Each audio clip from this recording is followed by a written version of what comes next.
Hello, everybody. Good Saturday afternoon, and I am here with Summer Winston. Hello, Summer. Hey, what's up, everybody? All right, we are here. Well, let's see. It's quite rainy where I am right now. How's it up where you are? It's the same, and I'm grateful I am, but outside enclosures for a group that I'm getting. Uh, so yeah, it's my ski gear. Oh, Summer, we're getting a little bit of a delay on your audio. Uh, are you on a laptop? Mhm. I am on my phone. Are you able to change to a laptop?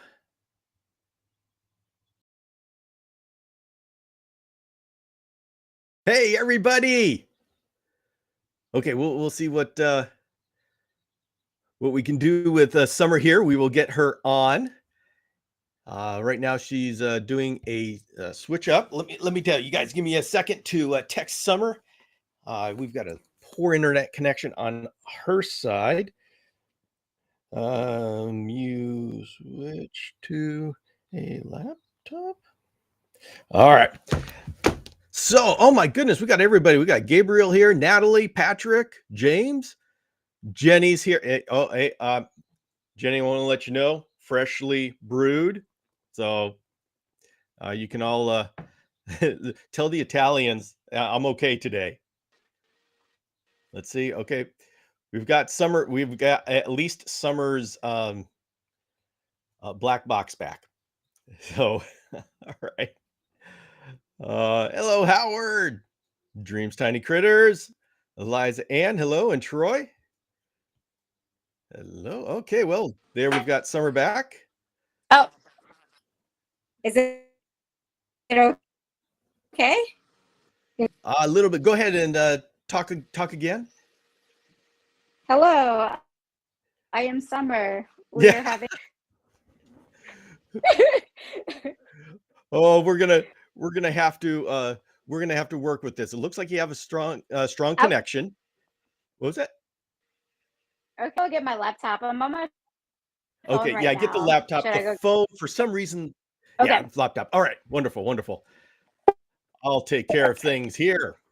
Yeah, guys, just hang tight. We're gonna change platforms here, and okay.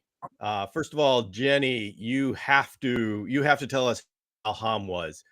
We all want to know. I want to know, and everybody in the comments, if you don't know what Ham is, you do want to know. Ham is the like huge show in Europe, and that's where all the breeders go, and so you get some amazing things to see there. So, Jenny, please give us an analysis of what went on there and what kind of species, what you saw, who you saw.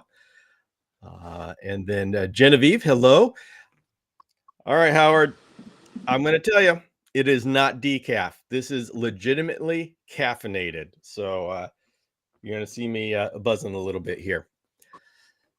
Oh, all right. Well, as everybody knows who listen to the podcast or watch the Chameleon Hour, I was talking to Summer about bioactive keeping of roaches, and we had a really good time talking about how the dubia, and then we talked about the hissers and green banana roaches. Had a lot of fun. Green banana roaches are a lot of fun, and all about the how we keep them in the bioactive. Let's see, Inspector Gadget Howard, is it Hamburg? Yes, it is Hamburg. And Cosmic Toga Party says Ham sounds interesting. Ham is amazing. I am going to get over there. I'm going to hop a flight, get over to Germany, hang out with my European friends over there, and see this show for once and for all. I've been promising that my friends that I would be doing that for many years, and they keep reminding me. Oh, it's been a lot of years, Bill. So yeah. Let's see. Dreams Tiny Critter says, I'm switching my feeders to bioactive because of your video. I'm glad to hear that. Yay. And yeah, and just give yourself some time to work with it. it's a new platform. You've got to deal. The thing with bioactive is it needs to be a balance. Whoops. Okay, we're going to do a quick switch here. Woo-hoo. All right, Summer. Hello. Oh, that is so much better. I set it up so nice with good lighting and blah, blah, blah. And nope, can't have You know, it. I can't have nice things, Bill. I know, I know. Whoa, okay. Give me a second here. Yeah, this is how it is live. All right, let's see. Yeah, I decided it would be a great idea if, since it's nice and rainy out, that I would have a screen door open so I could enjoy the nice ions or whatever. The nice, and of course, once you have a screen door, the dog says, "Oh, okay, wait a minute, I should be able to come in through here." Oh, yeah, okay. All right, everybody. Ah, Come on. you got to meet her. Oh my This God. is Vixen. This is my Oh little my Shiba God. Inu. And yep, I So always make sure that I cute. introduce her. And you know what, Summer? Yes. This is why I can't have nice things. You have one of those. You know, we have cats, and I am a teacher, and I like wore a jacket to work on Wednesday that I haven't worn in a while, and I didn't notice until I got to work, but there was an entire cat attack. Like it was covered in so much fur. I was like, you know what? It's cold. This is a jacket you have, so that's just what it is. I'm gonna wear it with confidence. All right. Well, here while I Oh, deal with the consequences of my life's decisions, let's talk to Dreams Tiny Critters, who is switching their feeders to bioactive because of our video. yeah, that is And awesome. well, let's say what kind of things should Dreams Tiny Critters look out for to make sure this is as successful as possible from the beginning. Okay, I think we are good. I think I can stop shuffling. Yeah, well, you look great. Okay, there we go. Okay. Yay! Okay, so you want me to answer? I can. Yeah. Yes. Okay. So first of all, awesome decision. And so when it comes down to setting them up, like you don't need super fancy substrate. You want to make sure that you are setting up the environment so it can be as hygienic as possible, right? Now, of course, it's gonna like there are roaches. There's gonna be dirt in there. There's gonna be other natural elements. So you're making an environment that is going to by default have like bacteria and microbials in it, but you just want to make sure that you set it up in a way where you have a good balance, and that you in the beginning, especially in the beginning, are just paying attention to what's happening with your insects. Like if you're seeing any die off, make sure you're like inspect the soil and make sure that you don't see any unwanted guests. One of my friends switched her superworm colony over to bioactive. These guys right here are my bioactive superworm colonies. But then she started experiencing die off, and when she inspected her soil, she saw these tiny little red mites. And so all soil isn't created equal. So you want to make sure, like all of those types of things, that you start off with a good base, and that you start with good quality materials. Yeah. By the way, Stephanie Payne has her fancy latte. Good. Thank you very much. Summer, what is it you're drinking today? I am drinking a lovely black tea. I am not a coffee drinker. I apologize. I try, but I love my teas. So a nice, lovely black tea with some affirmations. Yeah, I really wasn't much of a coffee drinker until I think my MBA program really did me in, Oh, and God, then I yeah. needed something. I have ADHD, so I am like naturally on coffee, as some might say. So yeah. So I made it through undergrad and grad school and lots of different things without any coffee because I'm naturally caffeinated. So During my MBA program, oh, this is like tangenting wide and far. everything was. Oh, you know what? We don't need to go into that. Why are we doing this? Maybe I Yeah, said my let's see, right. my suggestion for starting off with bioactive is know that it's a new skill, and Yeah. so don't be discouraged right away. I've Mhm. seen so many people, they try it the first time, it doesn't work, and then they go off on social media talking about how it doesn't work. Yeah. It requires a balance, and that Mhm. is new skill Yeah. for all of us. And this is the reason why I say if you're starting with chameleons, they say, I want to go bioactive. I say, hold off. Most chameleons that are commonly kept don't need bioactive. So two hobbies that you're doing in the in the same cage, and get one of those down. Get the chameleon husbandry down first, then add the bioactive Because because it definitely here look at we that. see these guys. I'm not sure which way to move it. Yeah. There we go. Yeah. So it definitely works. I'm raining roaches and other cleanup crew, the cleanup crew. But yeah, that's good And advice, Bill. yeah, and here is a great insight by Eliza Ann. Love to do the bioactive. I feel bad for my bugs just living in a bin. The more we start learning about chameleons and we go beyond just wrapping a cage around a chameleon and start thinking about the environment that the Yeah. chameleon lives in, we can't help but start thinking about the environment that our feeder insects that Yeah. we keep are living in, that we're breeding. And so Mhm. I, I I really like this shift of our community towards bioactive, Mhm. not because panther chameleons need it, but because it does something to our brains and it Yeah. changes us as herpetoculturists and as human beings. So I think this is a incredibly positive direction for our Yeah. community. Yeah, I agree. I agree with that so much. A part of the reason why I love keeping all my insects bioactively is because it's a part of it is like a respect of life type of thing. And I'm like, sure, I'm raising these guys so that they can provide nourishment to my reptile crew.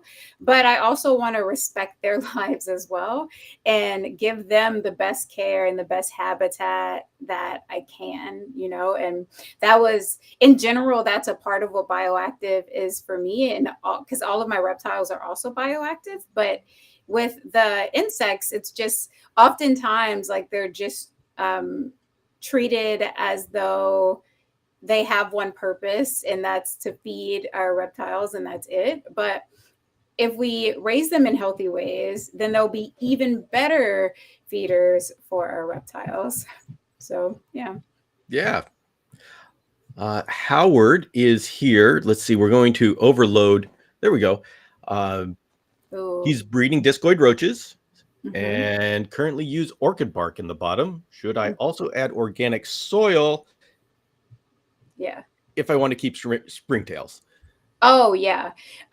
So my answer to that is it depends. It depends on what your goals are.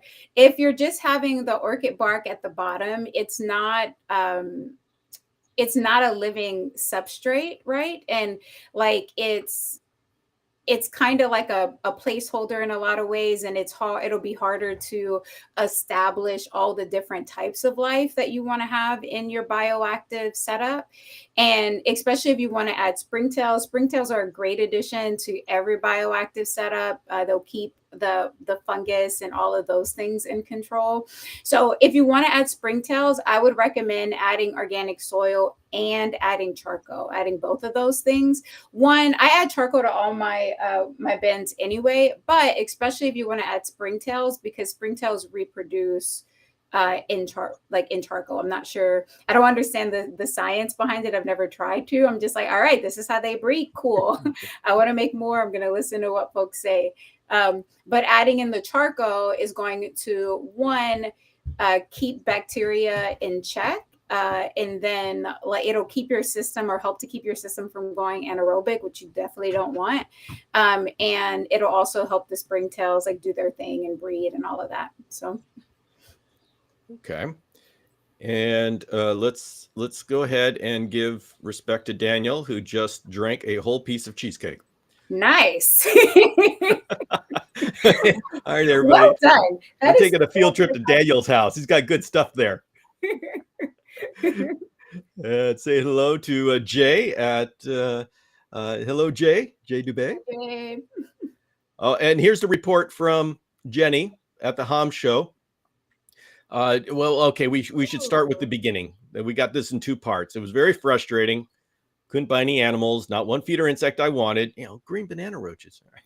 Very packed and hot.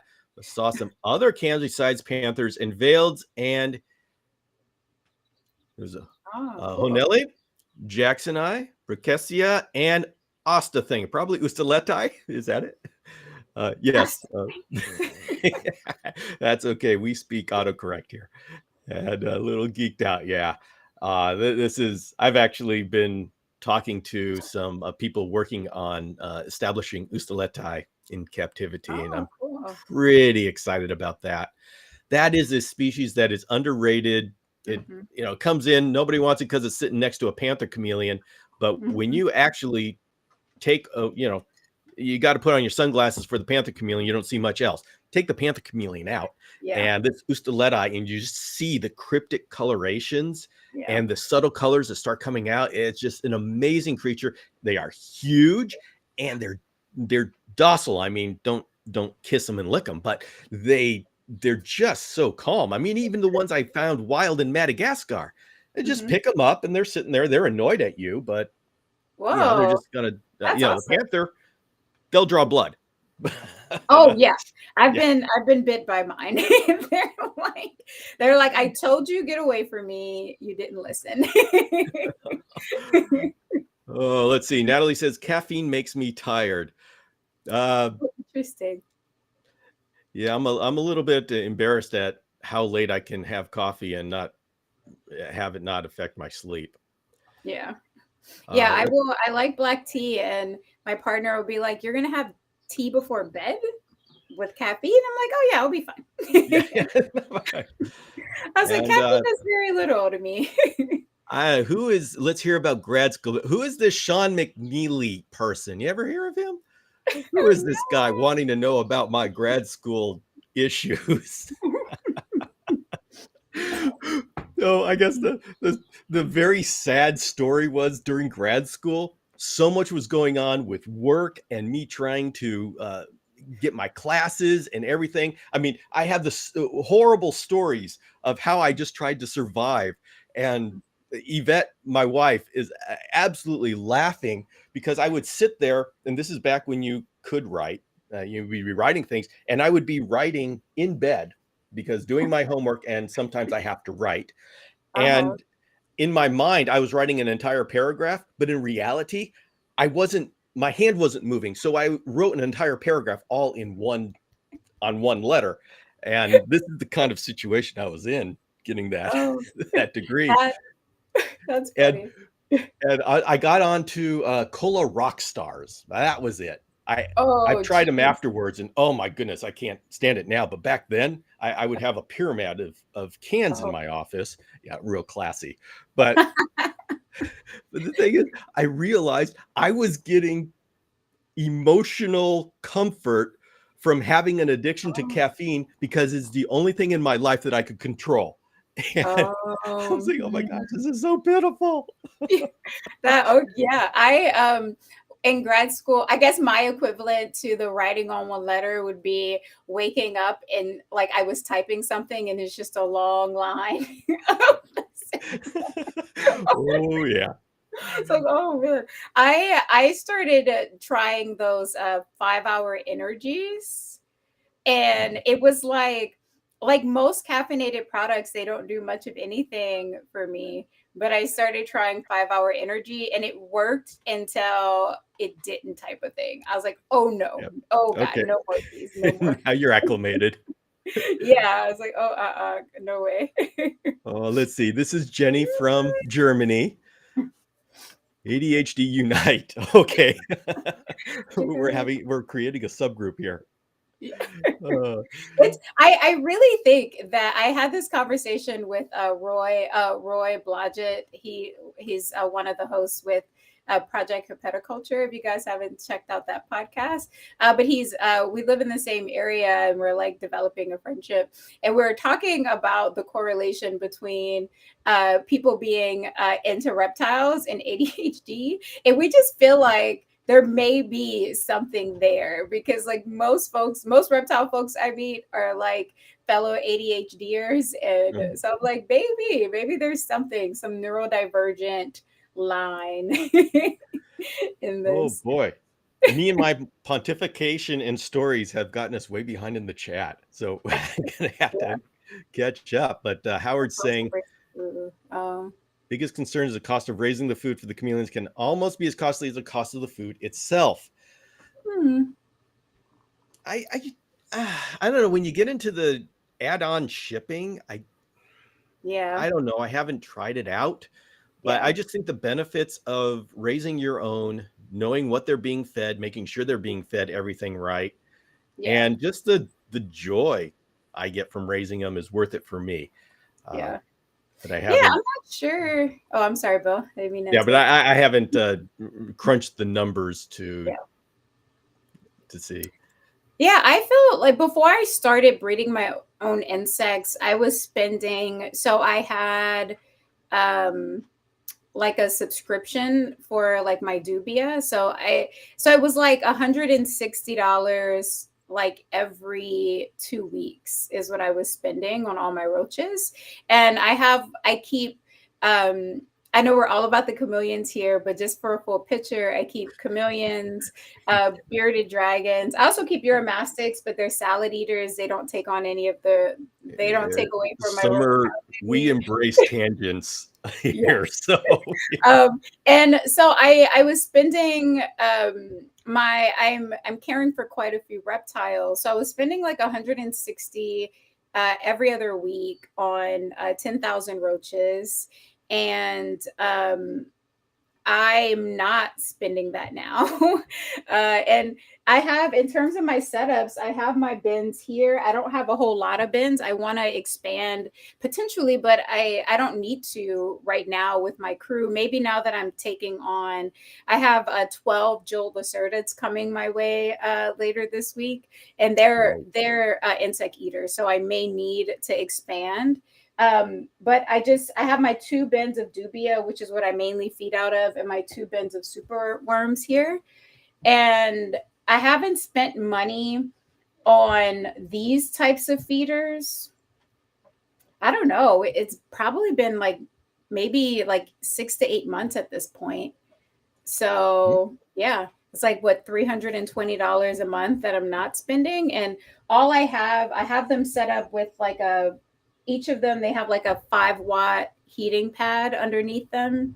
And then a little bit of water for misting a couple times a week. I haven't crunched the actual numbers, but I think I'm saving money. It feels like I am.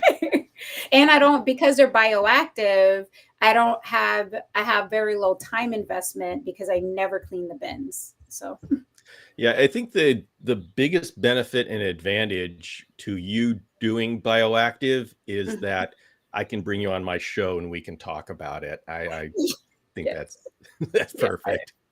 Yeah. Oh my God, Bill. So my partner Stephanie's mad at you. Oh, really? Let me tell you why. Oh, I absolutely want to know why.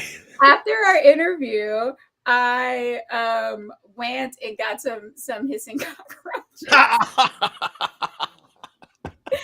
And I tried to hide them away, but I was like, I put them in like just a small bin for now to see how they're going to do, and just get used to caring for this new species of roach. And I was drilling holes in the top of the container, and she happened to walk downstairs, and she's like, "Oh, what's that for?" And I was like,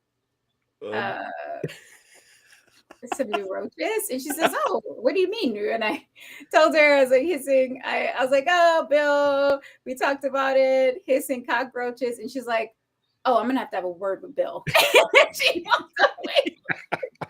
Oh boy. It was Yeah. just, Bill said that the juveniles are so fatty. There's like a lot of meat on them. I couldn't resist that possibility. Yeah, so she's not happy Yeah, that making I fans all over the place. added That's what I do. new roaches to our household. Although, you know what? I'm just surprised that you got past the green banana roaches.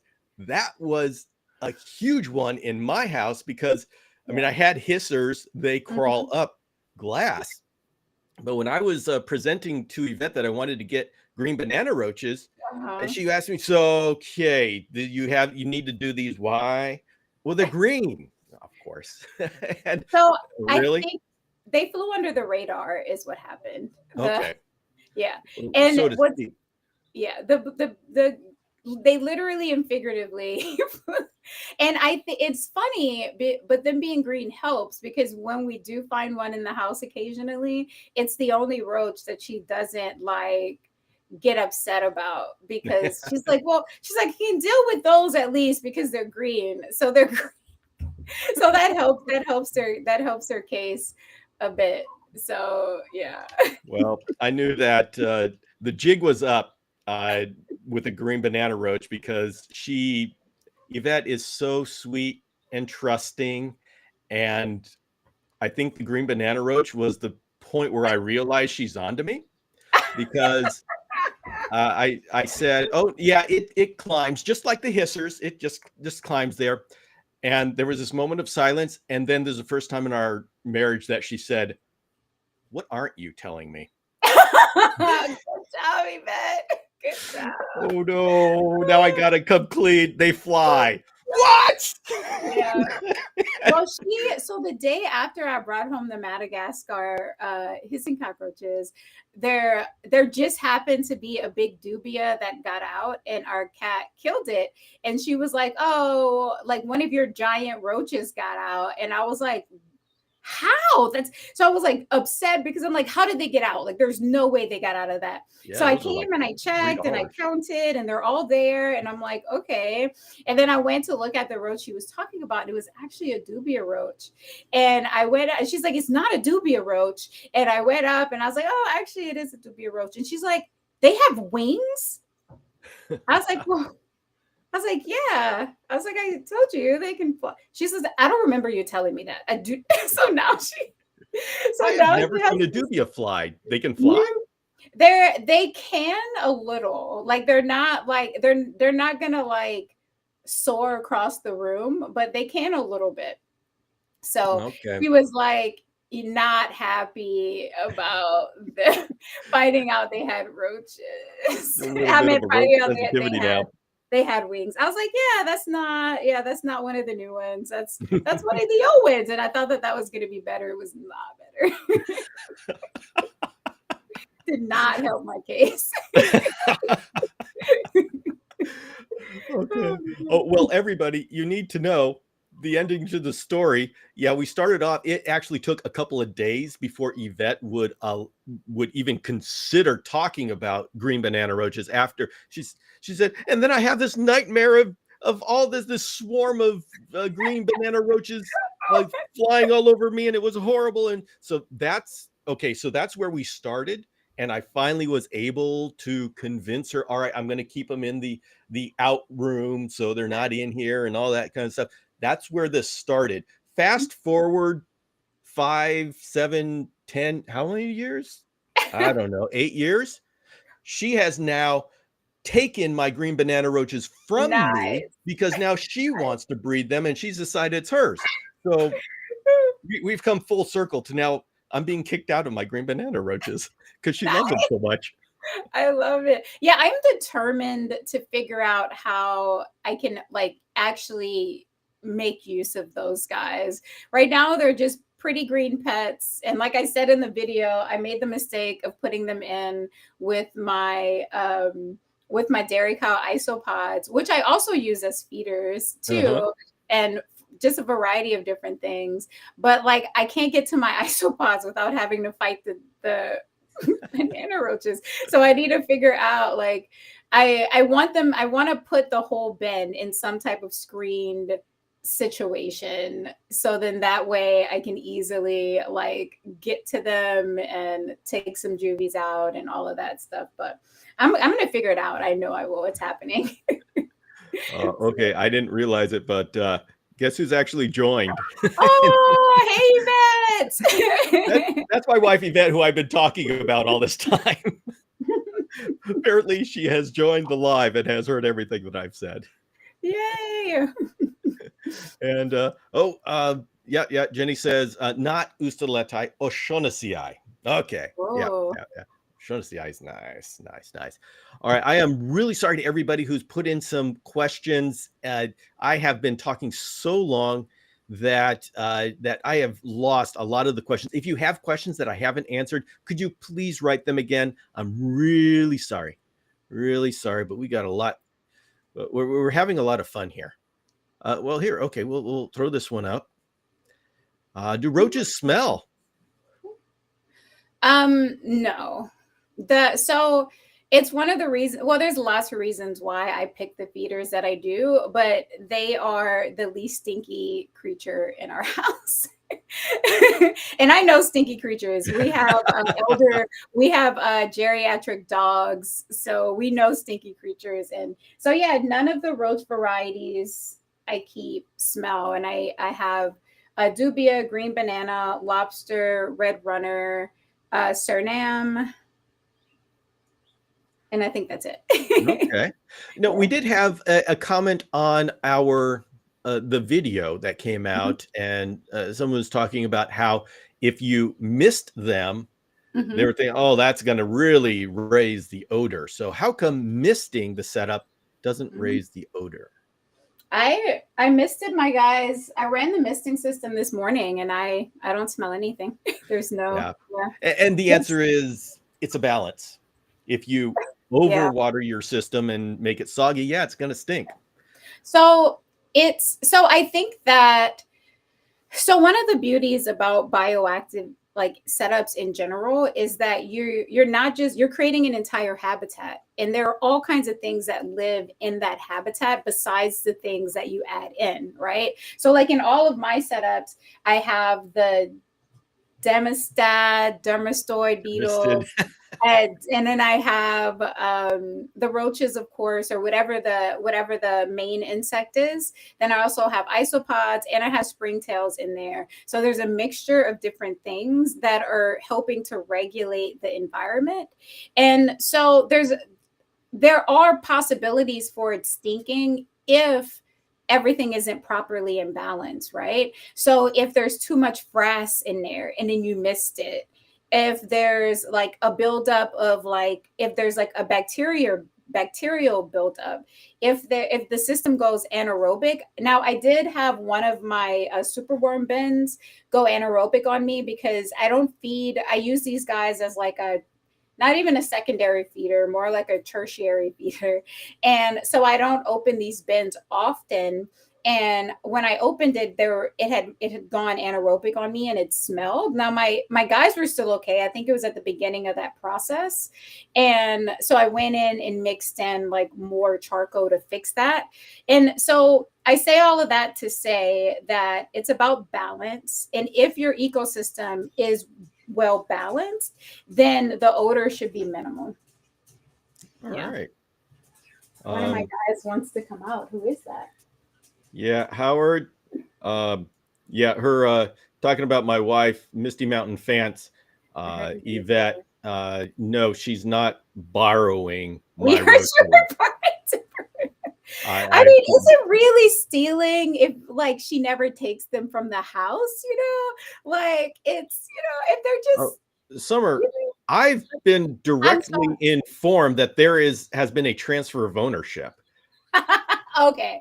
Then you're right. Then at that point, you're right. It's And I've been informed that my Leachianus gecko is next because it's a gecko and I'm a chameleon guy and she's a gecko girl. So got it. Yeah. Okay. Well, yeah, that's a solid argument, Bill. It's like, if you've been told that there's a transfer of ownership, it's a done deal. Yeah.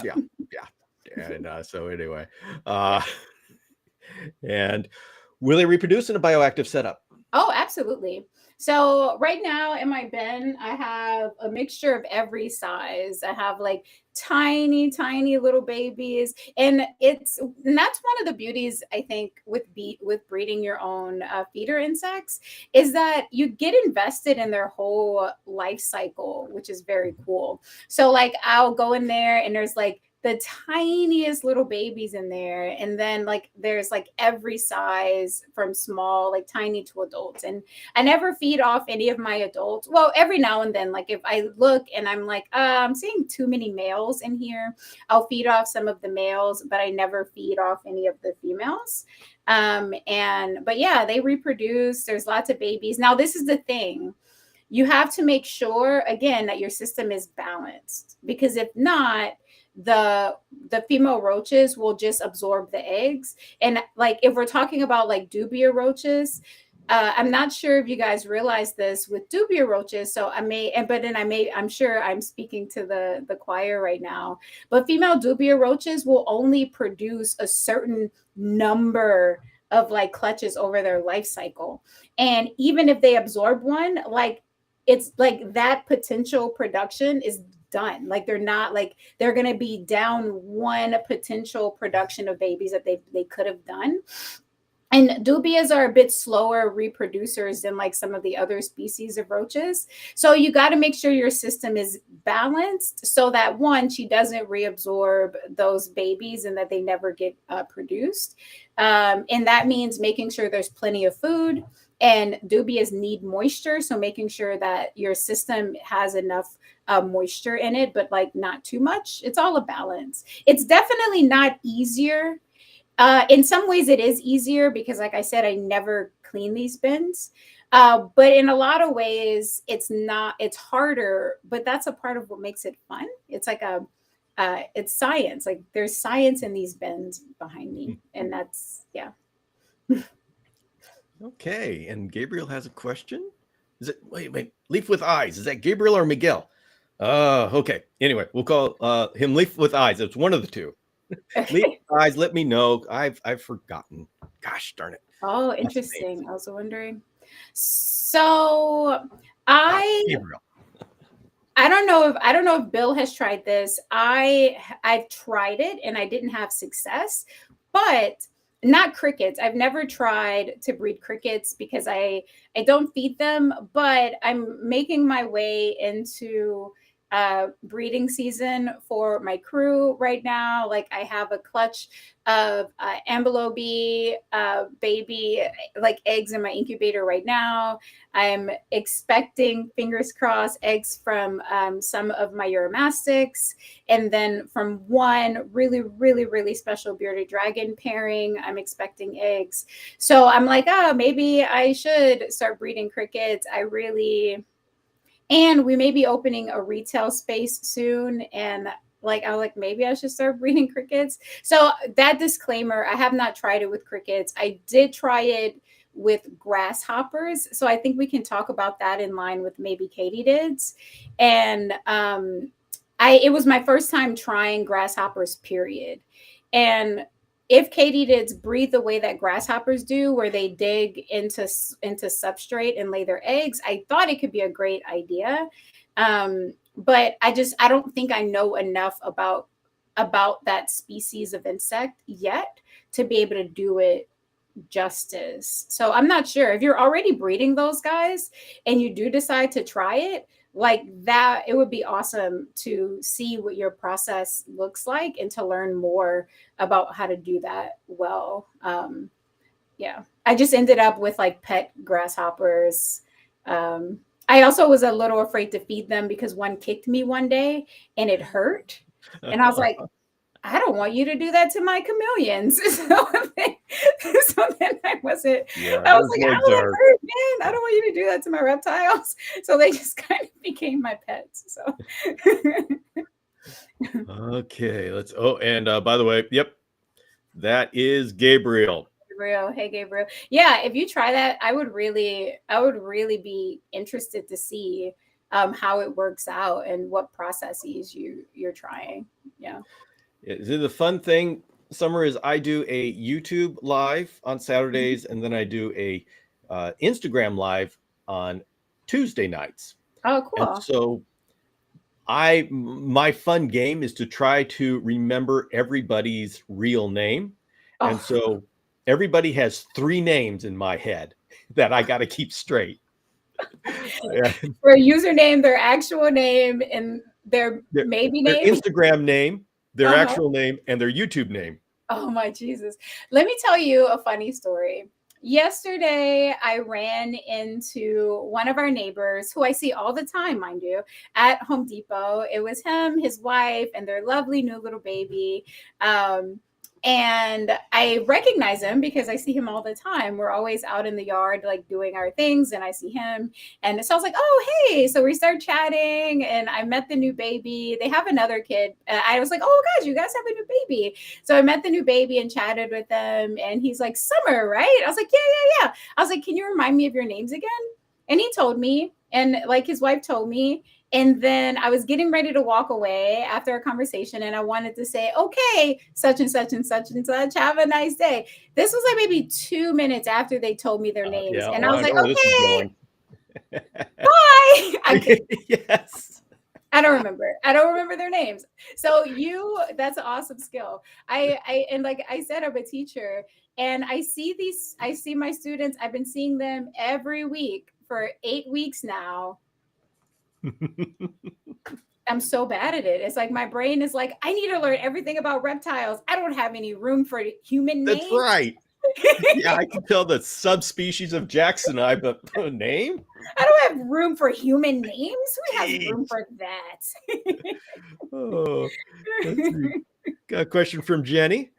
What kind of charcoal do I use? Okay, so I use activated charcoal, but it doesn't have to be. I also, with my business, the shop, we make specialized substrates, and so the charcoal that I use, I order from one of our suppliers, but it doesn't have to be that. Like, you don't have to order like a 50-pound bag of charcoal from a charcoal supplier.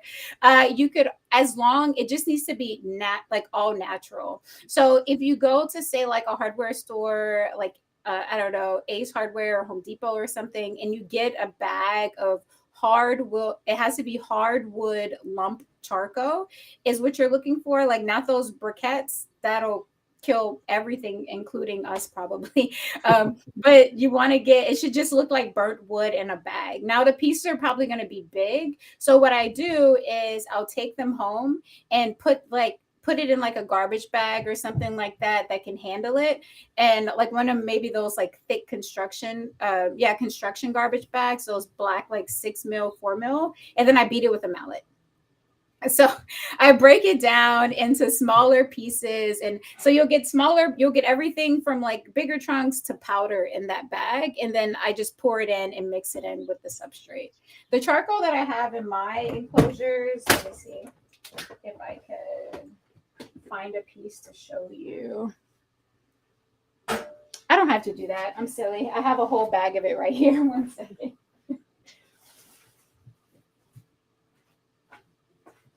So this is what the charcoal looks like that I use. It's really fine. Oh yeah. Yeah, but this is the charcoal I use in my substrates that I produce. So you don't have to use something like this.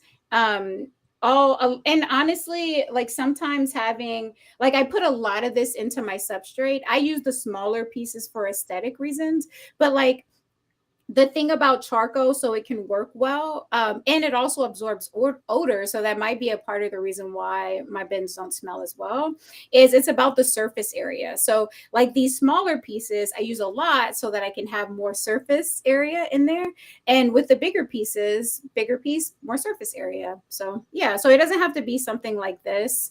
What you find at your hardware store just broken up would work just fine. That's what I used to do before I started producing our line of substrates. So yeah. Okay. We got to say hello to Roger from Austria. Woohoo! Hello, Roger from Austria. Over there in Europe. Woo! Very good to have you here, Roger. And I believe Kiki is Stephanie. This tea is so good. What are my socials? So my socials, I am On Instagram, I am the shop. So that's SHAP. So it's THESHAP. And on TikTok, I post on Instagram a good bit, and TikTok is my main place that I focus on with a lot of my content. And it's the same, it's THE_SHAP. And on YouTube, it's the same, it's the shop on YouTube as well. I'm starting to produce more YouTube content. My partner, I really love building enclosures. I'm building some right now. And so my partner's like, he's like, you should be posting more of your builds. Like, she's like, I mean, of course she loves me and she's biased, but she says things like, she's like, there's no reason why you shouldn't have like as much of a following as the Serpa dude so, or Serpa designs. And I'm like, well, I mean, I don't. And so she, yeah, but she's also biased. And so there's that. Yeah, but you know what? She is such an incredible partner. I mean, she's there with your shows. Yeah. I mean, she's gorgeous. She's smart. She's incredibly forgiving. She is so forgiving. Okay, please. Yeah. She is. Yes, she is. Yeah, she's been a great support. Like I was gonna do.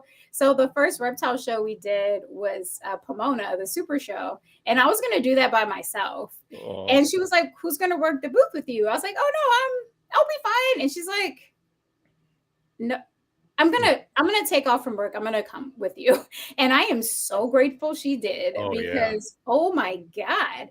It was an amazing show. We met so many people, but there's no way I would have been able to do that by myself. It would have been just no way, you know? Yeah. And I think really my favorite thing about her is how she doesn't hold grudges. Yeah. No. Oh yeah.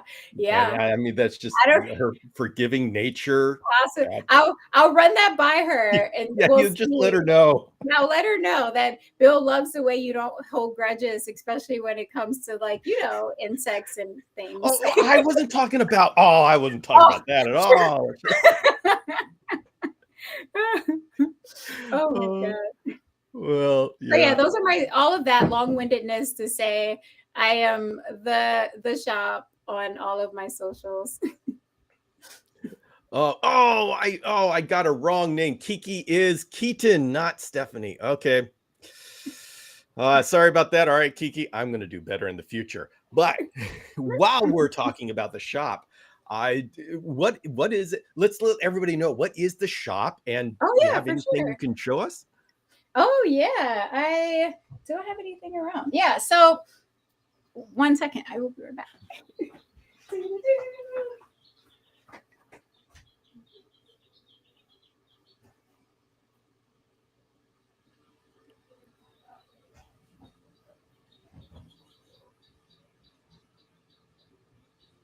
All right. So, well, for everybody, I was just checking all the comments. She has this this store, this online store, right? Well, I guess she has a physical, but she makes a reptile product with the 3D printing. I'll grab the things I could find around right now. I am back. Hello. All right. So overall, the shop, we focus on reptile education and like enrichment. So we put out a lot of products that are they align with things that we're already going to be doing for our reptiles, but adding in a bit of enrichment with it. So this one isn't processed yet. It's freshly printed, and I still need to finish processing it. That's my disclaimer. But this is our, we have a line of feeders that we call our primo feeders. And this one is our arboreal feeder. So the way it works, you put your insects in here, they climb up the backboard, and it's meant to encourage chameleons to shoot. I designed this at first just for me because we took in a rescue chameleon, and she was in really, really, really bad shape. And after I was tongue feeding her when she first came to us because she just wasn't, she was in bad shape. And then when she did finally start trying to use her tongue, I realized that something was very, very wrong. And so her muscle for her tongue had atrophied so much that she couldn't shoot. And when she did shoot, she had really bad aim. So I designed this feeder because I'm like, I don't want that to happen to my other chameleons. And I don't want them to just eat out of a bowl. Like, I want them to shoot their tongue and exercise that muscle. So we have stuff like this. There's drainage holes at the bottom. I got input from Bill to make it more appropriate for crickets. And since the first Reptile Super Show, we added magnets so you can magnetize it to the screen, and they are super strong. So far, they can hold. I've tested it so far up to 2,000 grams. That's where I stopped because I'm like, it's like a Parsons chameleon or something. So it can hold like a Parsons chameleon without falling. And then there's also a suction cup that you can add in. We have our, this is our Terra version for things like bearded dragons and skinks and stuff like that. And so, yeah, our goal is to create products that fit into things we're already doing for our animals and that can provide enrichment and just make their lives better. This is one of our, This is one of our newer products here. So they're 3D printed enclosure background walls. And they're modular. We call them our mod walls or modular walls, and they're completely customizable. You can paint them, and they're really low profile. And we have 2 different models of these guys, and they work really well for climbers. So like Uromastyx, bearded dragons, like things that like would really benefit from climbing, but are oftentimes in enclosures with just slick walls. So yeah, that's what we do. We have our line of substrates. I have like I developed, they're all my own formulas that I've created. Our line of substrates for our Uromastyx can hold burls, which is epic. There's no other substrate out there that can do that. So it can hold burls. It can do like many of my Uromastyx, I see the opening to their little burrows, and at night they crawl in there, and that's where they sleep. Yeah, so that's a lot of the stuff that we're doing. We started doing shows this year, and we're having a lot of success, which is exciting. We went and looked at a retail space earlier this week in our area, and so we're going through the process right now of maybe getting a retail space. Yeah, we're really stoked. It's the numbers look really good in terms of cost. So I'm like, yeah, we can do this. And so we're really, really stoked about that. And like, it'll be a retail space, but it'll be like, we'll host community events and have like reptile related talks and like have workshops, how to set up bioactive, how to build your own reptile enclosures, outdoor reptile keeping, like all of these different topics. And our goal, I just want to be like, I see there are issues within our hobby as a whole, and I see the momentum of folks pushing it into a direction of like higher standards of care for our reptiles, and I just want to be a part of that, a part of the folks that are like trying to help these animals survive humans as much as we can. So yeah, that's the shop. That's what we do. Well, if somebody was interested in these feeders or those back panels or the substrate, where would they be able to get some? Yeah, so in all of my socials, we have the links in the bio. So if you go to our Instagram or TikTok or any of those, there's links to our bio to our website, and all of these things are on our website. If you're local in the Bay Area, I live up in Vallejo. So as of now, we have our products in a local pet shop called Mugsy's Pet Supply in Barkery. It's ran by this really lovely human being, and that I've developed a friendship with over the years that we've been living here. So right now, our stuff is in Mugsy's here in Vallejo, but hopefully maybe in 2 months or so, we'll have our retail space about 4 doors down from Mugsy's here in Vallejo. So yeah, very stoked about that. Okay. And by the way, the for everybody, the website to check out is very interesting. It is the shop dot rocks. Yeah, it is. So it's THESHAP.ROCKS. The Yep, shop. that's the first time Yeah. I've seen that extension. You know, I wanted to get .com. I did, but when I went to sign up for our URL, someone had bought the shop.com and is basically holding it hostage. So it would be like $3,000 to Yeah. get Yeah. that URL. And I'm like, no, I can pay you $3,000 or I can pay $38 and Hmm. get the shop.rocks. So I went with that. Yeah, and of course that's why they came up with all those other extensions because too many Yeah. people were hoarding Yeah, .coms, exactly. Yeah. and it's just And I'm like, who ridiculous. else wants who else wants that URL? I don't even understand, but whatever.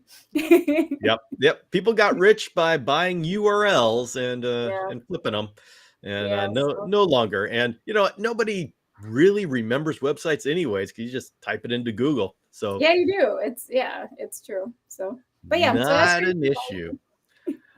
All right, everybody. Okay, well, we can talk one last discussion about hornworms. There's been Oh, people have okay. talked about hornworms. Mhm. Have you ever tried raising them? Oh yeah, absolutely. So every last summer was my first breeding season with hornworms, and it's such a wonderful experience. Like if you have the room and space to do it, you should. But you need. So I tried it in a couple of ways. I tried it in a 2x2 or 4x2x2 butterfly enclosure, and that worked fine. But the thing about hornworms is that they lay their eggs on tomato plants and you have to be careful. So like their tomato worms is like what folks call them like out and about, and gardeners hate them because they eat their tomatoes. But tomato plants leaves are in the nightshade family and they're toxic to reptiles. So the way that you have to like pay attention with them, and it's honestly a part of what I enjoyed, the fun of them. And I got so many hornworms, more than I could use, as opposed to paying like almost $2 a worm in stores. And so yeah, I had it set up. I had a big plant pot in there with a big tomato plant, and I would go in there every day and harvest the eggs away from the tomato plant. And then and I would put them in like the same type of containers that hornworms come in when you buy them. So with the food and the netting. So I would put the eggs in there, and then the babies would hatch, crawl up, and start eating and grow out. And that I tried that one in the smaller setup and it worked out nicely. And then I got like a small like walk-in greenhouse. And that was really cool because the hawk moths, the moths that produce hornworms, are also, I think they're also called like hummingbird moths as well. They're absolutely beautiful and Yeah, I huge. love them. They're so cool. So I would walk in and the hawk moths would be flying around. They're nocturnal. So during the day, they just kind of chill out. And so I would go in there around dusk and they would start flying around. I had some land on me and like lay eggs on my pants. It was a really cool process. So yeah, like if you are interested in breeding hornworms, it's actually really easy. All you have to do is, so you get your hornworms, you let them grow out all the way and let them pupate. And then like the pupating process is interesting. I find that I have more success with them if I let them do it themselves in dirt. So once they get to size, you'll know they're ready to pupate because their colors will change a little bit. Like they'll start to get kind of white. And when you look down their back, there's this vein that pulsates. And you can see it, it's black. So there's this black vein on their back that pulsates. When you see that pulsating vein, put them on dirt. and they'll take care of the rest. I'll take them, I put them on dirt, they dig into the dirt, they'll dig and come out and dig until they find the right spot. All And right. once they find the right spot, they'll go in there and they'll pupate. Oh, they'll go in there and they'll cocoon themselves or go into their chrysalis. And then when they're ready, they'll come on out as moths. And yeah. Okay. So yeah, they're really fun to breed. I'm excited. I can't wait to do some again this summer. I'm waiting for it to like warm up again. And you're right, hornworms are so expensive, and like folks don't talk about them being good staple feeders. I think they're great staple feeders. So I like in the summer I use hornworms as one of my staple feeders because they're low in fat. They have a good protein content. They have a great calcium to phosphorus ratio. I sound like such a geek. I don't care. And they're awesome for hydration. So I use them as one of my staple feeders in the summer, along with my dubia. So, and no exoskeleton. Well, we've been talking about O'Shaughnessy, and it's coming time to the end of the interview. I'm just wondering, maybe I should bring one out and show everybody. Anybody want to see an O'Shaughnessy? Yeah. All right. All right. Summer, do shadow puppets or something, and I'll be right back. That's right. Oh, you make it sound so easy. Yeah, I mean, it's not like super easy breeding the hornworms because it's like an involved process, and you have to like get them off the tomato plants. This year I want to try to do it with a safer plant, like mulberry leaves, because hornworms will also eat mulberry leaves. But oh my. There we go. Is that the no, it's not the green-eared chameleon. No, the green-eared, that would be Malthae, and they have okay. much bigger occipital lobes. Okay. O'Shaughnessy is like a mini parsoni. Oh, it is absolutely gorgeous. It is. Oh, this is such a nice species. Wow. So as all Kaluma, they're kind of a challenge to breed. So I'm trying. We'll see if I can pull this one off. It's nice. Yeah, Bill. Oh man. So beautiful. Is that a male? Yeah. Yeah, so beautiful. Yeah. Like looking for the hemipean bump. I was like, oh yeah, that's a boy. Yeah, that's a male. Nice. Yeah, let's see. Okay, let's see. Wow, look at his crest. That is crazy. Yeah. Yeah, that is a cool chameleon.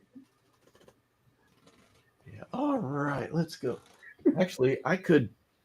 Well, hey, if we've got a couple more minutes, I can find a female.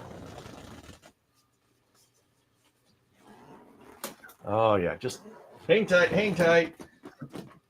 Somebody sing a song. I tried in the 90s to raise hornworms. I had people lined up on the shelf oh no. They got a mighty good snack, your Parsons did. There she is. Almost got her. I love your background, Bill. It's just so many awesome plants. I aspire for my cam enclosures to just be as lush as yours are. With time, it's coming. Well, I gotta tell you, the one thing I really love about where we're going as a community is we're starting to get not have like a breeding situation and a keeping situation. We're starting to talk more about breeders having keeper-like situations. Anyway, okay, she's not as nice and green as she usually is. She can have the same bright greens as the male, but she's not happy with me. I think she's lovely. That's like one of the things that makes me sad with the chameleon community, that the girl chameleons don't get as much love as the boys. And they're so beautiful in all their own ways. I think she's lovely.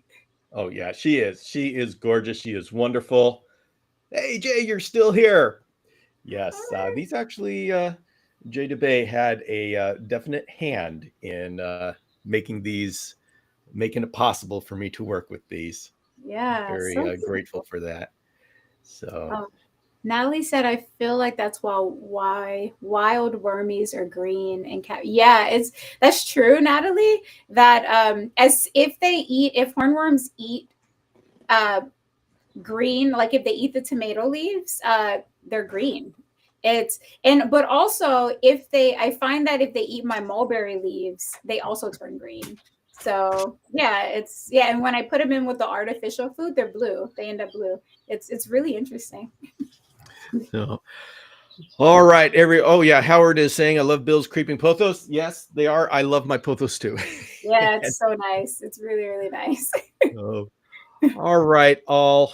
It is time for us to all go on to the lives that we live when we're not talking chameleons. Summer, thank you so much for coming on. Oh yeah, Uh, sure, Bill. It's always a pleasure. someone in there said, "I have met my match and someone who can hold a conversation." So,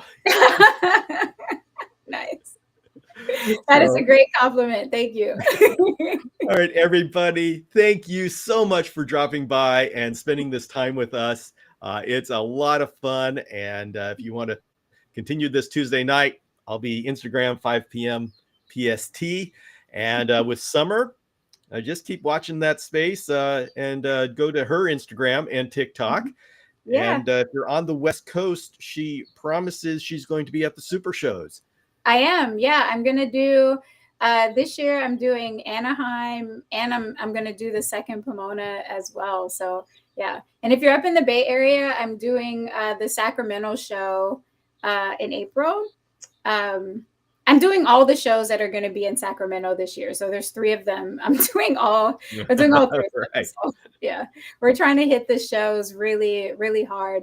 We don't sell any animals at the shows. We only carry reptile care products and advice. That's the niche that we're filling at the shows. We say everyone else has the animals. We have what you need to help them thrive. So that's our space we're filling at shows.